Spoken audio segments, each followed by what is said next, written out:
আজকের পৃথিবীতে সর্বত্রই হরে কৃষ্ণ মহামন্ত্রের জয় জয়কার। একটু কান পাতলেই সারা পৃথিবীব্যাপী শ্বেতকায়, পীতকায় ও কৃষ্ণকায় মানুষের মুখ থেকে ভেসে আসে মধুর হরিনাম সংকীর্তন। যে সনাতন ধর্মের প্রবেশদ্বার দীর্ঘদিন ধরে ভিন্ন ধর্ম অবলম্বীদের জন্য বন্ধ রাখা হয়েছিল, সেই রুদ্ধদ্বার খুলে দিয়ে আবারও সনাতনের আলোকিত পথে মানুষকে ফিরিয়ে এনেছিলেন এই বঙ্গদেশেরই এক মহাপুরুষ। কুরুক্ষেত্রের যুদ্ধের ময়দানে ভগবান শ্রীকৃষ্ণ অর্জুনের মাধ্যমে যে অমৃত সুধা আমাদেরকে উপহার হিসেবে দান করেছিলেন, সেই শ্রীমদ্ ভগবদ্ গীতাকে ইংরেজি ভাষায় অনুবাদ করে তিনি পৌঁছে দিয়েছেন বিশ্বের সর্বত্র। হ্যাঁ, ঠিকই ধরেছেন, শ্রীল অভয় চরণারবিন্দু ভক্তি বেদান্ত স্বামী প্রভুপাদের কথাই বলছি। কিন্তু কে এই প্রভুপাদ? কিভাবে কলকাতার একটি ছোট্ট গলিতে জন্ম নেওয়া অভয়চরণ দে সারা বিশ্বব্যাপী প্রভুপাদ নামে পরিচিত পেলেন? আজ সেই কাহিনী বলতে এসেছি আপনাদেরকে। চলুন দর্শক, জেনে নেওয়া যাক এই মহান বৈষ্ণবের সংক্ষিপ্ত জীবনী, তার কৃষ্ণ প্রেম প্রচারের তীব্র সংগ্রাম, হরে কৃষ্ণ আন্দোলন ও ইসকন সম্পর্কে। সময়টা 1896 সাল। ব্রিটিশ ভারতের রাজধানী কলকাতার এক সম্ভ্রান্ত বণিক পরিবারে জন্মাষ্টমীর দিনে জন্ম নিয়েছিলেন এক ফুটফুটে দিব্য শিশু। পিতা গৌরমোহন দে এবং মাতা শ্রীমতী রজনী দে দুজনেই ছিলেন কৃষ্ণ ভক্ত এবং কৃষ্ণ জয়ন্তীতে পুত্র সন্তান লাভ করে বাঁধ ভাঙা আনন্দে ভাসলেন এই দম্পতি ও তাদের আত্মীয় স্বজনেরা। পুত্রের নাম রাখা হল শ্রী অভয়চরণ দে। কিন্তু কে জানত এই ছোট্ট শিশুটি একদিন সারা বিশ্বের বৈষ্ণব আন্দোলনের কাণ্ডারি হয়ে সকলকে কৃষ্ণ নামের মাধ্যমে অভয়দান করবেন। অভয়চরণদের পরিবারের সাথে তৎকালীন ভবানীপুরের মল্লিক পরিবারের পারিবারিক সম্পর্ক ছিল। পিতার সাথে সেই বাড়িতে মাঝে মধ্যেই যাতায়াত করতেন শিশু অভয়চরণ। একসময় মল্লিক বাড়িতে রাধাকৃষ্ণের বিগ্রহ দেখে তার হৃদয়ে জাগ্রত হয় কৃষ্ণপ্রেম। পিতা গৌরমোহন দে পুত্রের মধ্যেই ভক্তি ভাব দেখে খুশি হয়ে তাকে একটি রাধাকৃষ্ণের বিগ্রহ উপহার দিয়েছিলেন। উপহারের এই বিগ্রহ হাতে পেয়ে খুশি হয়ে মাত্র 4 বছর বয়স থেকেই স্বতঃস্ফূর্তভাবে রাধাকৃষ্ণের পূজা করা শুরু করলেন তিনি। তাছাড়া রথযাত্রা উৎসব, পাড়ার বন্ধুদের নিয়ে পুরীর রথযাত্রার আদলে রথযাত্রা পালন করতেন তিনি। এভাবেই হৃদয়ে রাধাকৃষ্ণের প্রতি ভক্তিভাব নিয়েই বড় হতে লাগলেন অভয়চরণ দে। 8 বছর বয়সে তিনি নিকটবর্তী মতিলাল শীল স্কুলে ভর্তি হন এবং তার পরবর্তী শিক্ষা প্রতিষ্ঠান ছিল স্কটিশ চার্চ কলেজ।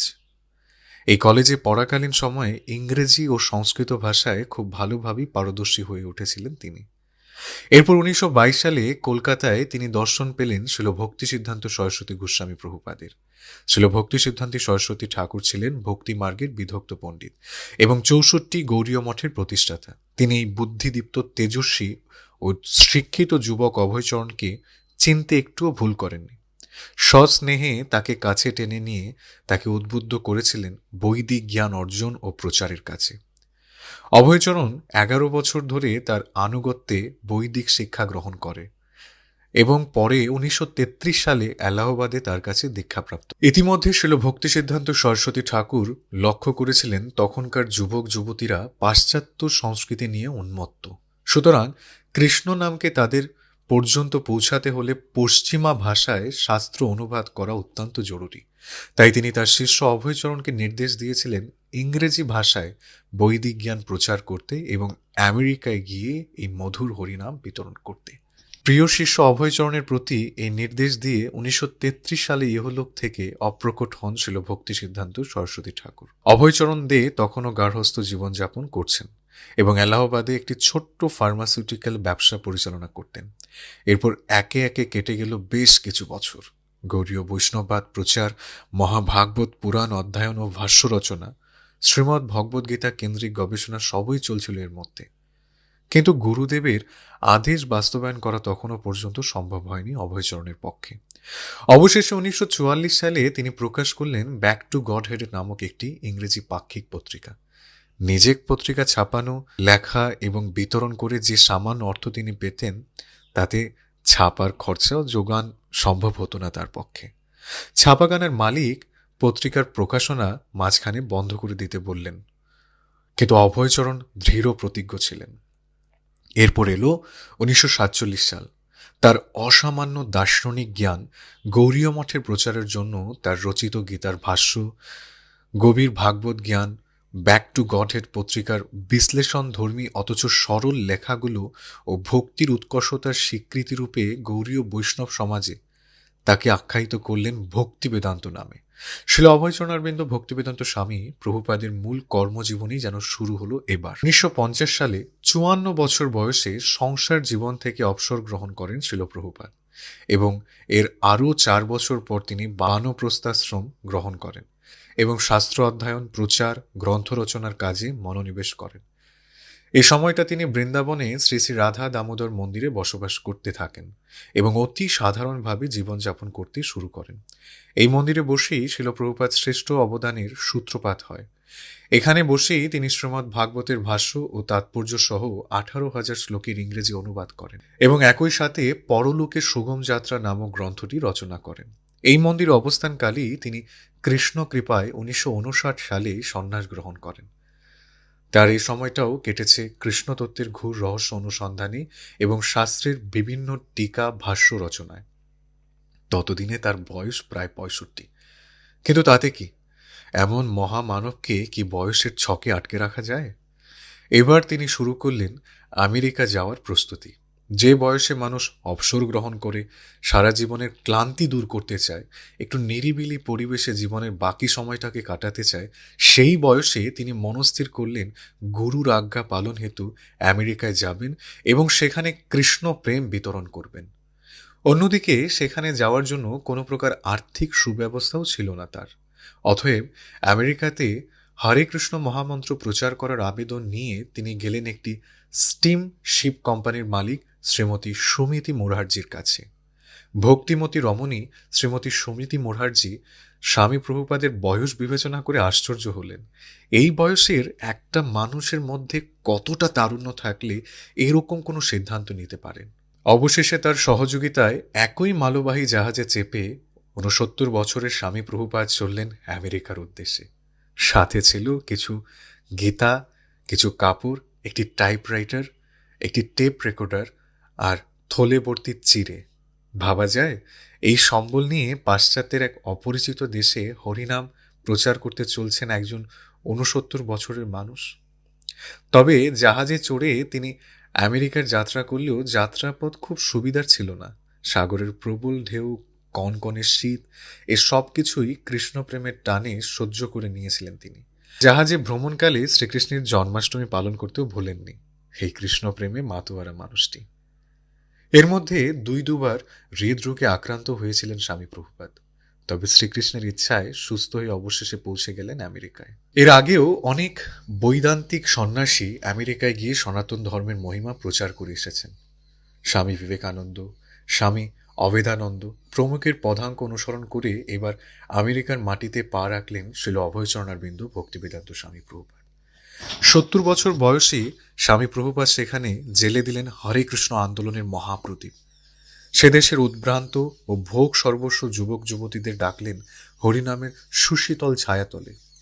তার ডাকে সাড়া দিয়ে হাজার হাজার শ্বেতাঙ্গ নরনারী বিলাসী জীবনযাত্রাকে পরিত্যাগ করে রত হলেন হরিনামে। তবে এসব কিছু এতটা সহজ ছিল না। জাহাজে করে আমেরিকা পৌঁছে তিনি সর্বপ্রথম আশ্রয় নিয়েছিলেন পেনসিলভেনিয়ার বাটলারে বন্ধুপুত্র গোপাল আগরওয়ালের গৃহে।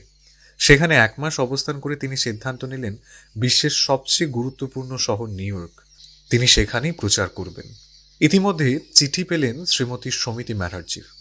চিঠিতে এই ভক্তিমতী নারী লিখেছেন, স্বামী প্রভুপাদ, আপনি 6 মাসের জন্য আমেরিকা গিয়েছেন, কিন্তু আমার ইচ্ছা যতদিন না সেখানে আপনার হরিনাম প্রচার সম্পূর্ণ হয় ততদিন আপনি ভারতে ফিরবেন না। আনন্দিত হলেন প্রভুপাদ। এবার নিউ ইয়র্কের রাস্তায় রাস্তায় একাকী বৃদ্ধ মানুষটি শুরু করলেন হরিনাম প্রচার। কিন্তু তাতে আবারও বিঘ্ন। এবার তার টিকা ভাষ্য রচনার সম্বল টেপ রেকর্ডার ও টাইপরাইটারটি চুরি হয়ে গেল। কিন্তু আদম্য এই মানুষটির হার মানলেন না কিছুতেই। ধীরে ধীরে তার মধুর হরিনাম সংকীর্তন আকৃষ্ট হলেন সেখানকার স্থানীয় যুবক যুবতীরা। তারা ভেবেছিলেন এই সংকীর্তন হয়তো নতুন কোনো আধুনিক ফ্যাশনের অঙ্গ। স্বামী প্রভুপাদও এই বিপদগামী তরুণ তরুণীদের মধ্যে ছড়িয়ে দিয়েছিলেন রাধাকৃষ্ণ নামের উন্মাদনা। সেখানে তার ভক্ত ও শিষ্যরা আশ্চর্য হয়ে দেখতেন 70 বছর বয়সী একটা মানুষ কিভাবে 18 বছরের যুবকের মতো কাজ করছেন।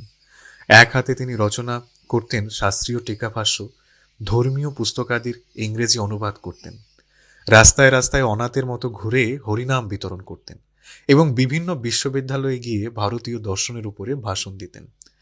এভাবে কেটে গেল 1 বছর। 1966 সালে একটি পরিত্যক্ত দোকান ঘরে তিনি স্থাপন করলেন একটি ছোট্ট কৃষ্ণ মন্দির। আর সেখান থেকে যাত্রা শুরু হয়েছিল আজকের ইসকন বা international society for Krishna consciousness, যার বাংলা করলে দাঁড়ায় আন্তর্জাতিক কৃষ্ণ ভাবনামৃত সংঘ। সে বছরই জন্মাষ্টমীর পরের দিন তিনি পাশ্চাত্যে প্রথম দীক্ষা অনুষ্ঠান আয়োজন করেন ও 11 জন শতাঙ্গকে কৃষ্ণ নামে দীক্ষা দেন। 1967 রথযাত্রার সময় যুক্তরাষ্ট্রের সান ফ্রান্সিসকো শহরের রাজপথে তিনিই প্রথম রথযাত্রা পরিচালনা করে ভগবানের জগন্নাথের মহিমা ছড়িয়ে দেন। তিনি বলেছিলেন, তোমরা সবাই হরে কৃষ্ণ মহামন্ত্র জপ করো। এই অপ্রাকৃত শব্দ তরঙ্গ তোমাদের মনের সমস্ত কলুষ দূর করে তোমাদেরকে সুখী করে তুলবে। এভাবে বিদেশের মাটিতে আস্তে আস্তে বাড়তে থাকেন কৃষ্ণপ্রেমীদের সংখ্যা। 1972 সালে মাত্র 3 জন ছাত্র নিয়ে তিনি ডালাসে গড়ে তোলেন গুরুকুল বিদ্যালয়। সেখানে প্রাথমিক ও মাধ্যমিক স্তরে প্রচলন করলেন বৈদিক শিক্ষা ব্যবস্থা। বর্তমানে পৃথিবীর বিভিন্ন শহরে গুরুকুল বিদ্যালয়ের সংখ্যা ছাড়িয়েছে 30টিরও বেশি। এছাড়াও এশিয়া, ইউরোপ ও আমেরিকার বহু সহস্র 14 বার পৃথিবী পরিক্রমা করেছিলেন তিনি। তিনি যেখানে গিয়েছেন সেখানে জ্বেলেছেন কৃষ্ণ নামের দ্যুতি, প্রতিষ্ঠা করেছেন মন্দির, বিপদগামীদের পথ দেখিয়ে তাদের হাতে জেলে দিয়েছেন হরে কৃষ্ণ আন্দোলনের মহাপ্রদীপ। শুধু তাই নয়, মাত্র 10 বছরের মধ্যে পৃথিবীর সব বড় বড় শহরে 108টি কৃষ্ণ মন্দির প্রতিষ্ঠাও করেছেন এই মহান বৈষ্ণব গুরু। এভাবে সারা বিশ্বে যখন রাধাকৃষ্ণের নামের উন্মাদনা সৃষ্টি হয়েছে, তখন থামলেন প্রভুপাদ। 1977 সালে 81 বছর বয়সে হরিনামের এই কাঙাল অপ্রকট হলেন ইহলোক থেকে। রেখে গেলেন তার অগণিত ভক্ত শিষ্য, তার রচিত অগণিত পুস্তক, টিকা, ভাষ্য, তার ভগবত প্রেম এবং চৈতন্য বৈষ্ণববাদ। শাস্ত্রের ঘোর তত্ত্বগুলো সহজ ও প্রাঞ্জল ভাষায় মানুষের কাছে তুলে ধরাই ছিল তার জীবনের অন্যতম উদ্দেশ্য। এবং সেই কাজে তার অসামান্য সফলতার জেরে আজ পৃথিবীর বিভিন্ন দেশ থেকে তারই দেখানো পথে ধ্বনিত হয় অমৃত সম হরে কৃষ্ণ মহামন্ত্র।